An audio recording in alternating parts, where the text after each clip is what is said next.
Hi there. Thank you so much for opting in to get my 3 free tips and tricks.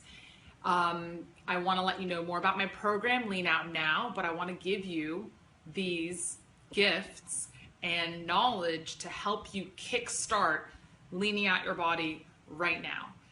And honestly, these are simple little tweaks, and that's what you'll find out. It's little changes that you're going to make in your life, in your diet, in how you work out, in your habits, and your overall mindset that are going to get you to where you're looking to go.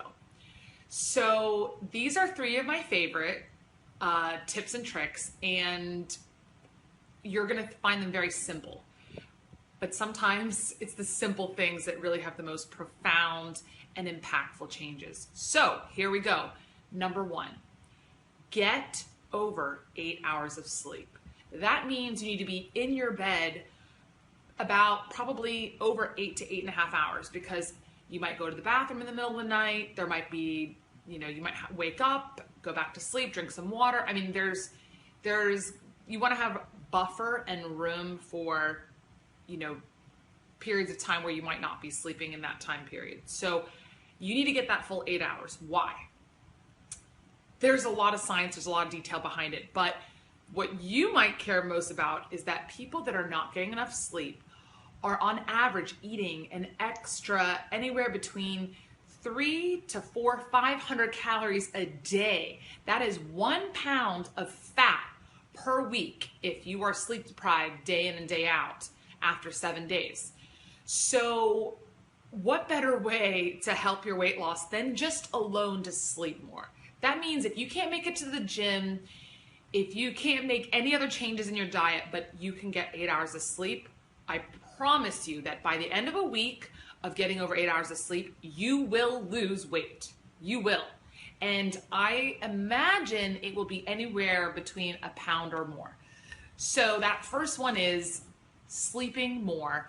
You will help your body recover. It's going to start producing more human growth hormone. It's going to increase your metabolism, and you're going to feel satisfied. Your body's not going to have to overcompensate for the lack of sleep with eating extra calories to keep you going. So that's tip number 1. Tip number 2 is associated with sleep, and that is going to bed on an empty stomach. It sounds simple, and it's going to take practice to get used to this, but you do not want to be eating within 2 to even 3 hours of going to bed. If you can do more than that, that's even better. I'm sure you've heard about a lot of celebrities sharing that they don't eat after 5 or 6, and it sounds crazy, but it does actually make sense. If you're going to bed at 9, you want to be done eating by 5 or 6. What happens when you do that? Same thing, your body actually increases the amount of human growth hormone that it produces when you sleep, which means you're burning more fat, you're speeding up your metabolism, and when your body isn't having to digest, your heart actually gets to relax, and your body can focus on other processes, cleaning up, detoxing, a number of other things. So to keep it simple, cut the eating within a few hours of going to bed, and that doesn't mean you can't have hot teas. You want to do them decaffeinated. It could be coffee. It could just be hot water with lemon. I like to make a tea latte at night. So that warmth, that coconut milk or almond milk that I put in there makes it very satisfying. So that's my recommendation. Come up with a beverage that can satisfy you and comfort you. And yeah, that is tip number 2. All right, tip number 3. This one is working out in the morning.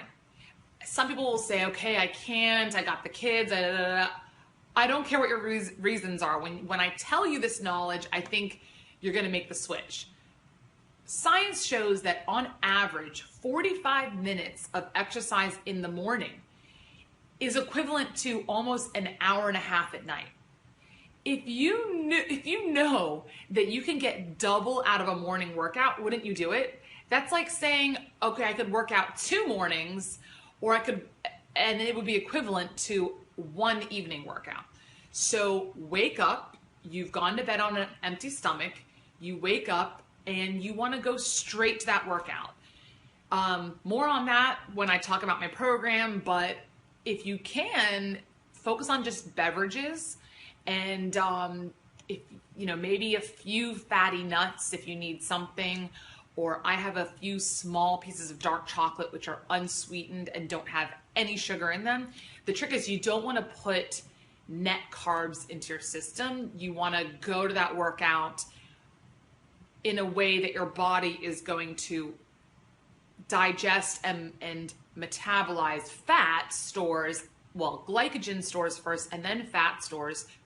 And you're not going to get that if you eat first. If you eat first, your body's going to burn up what you ate.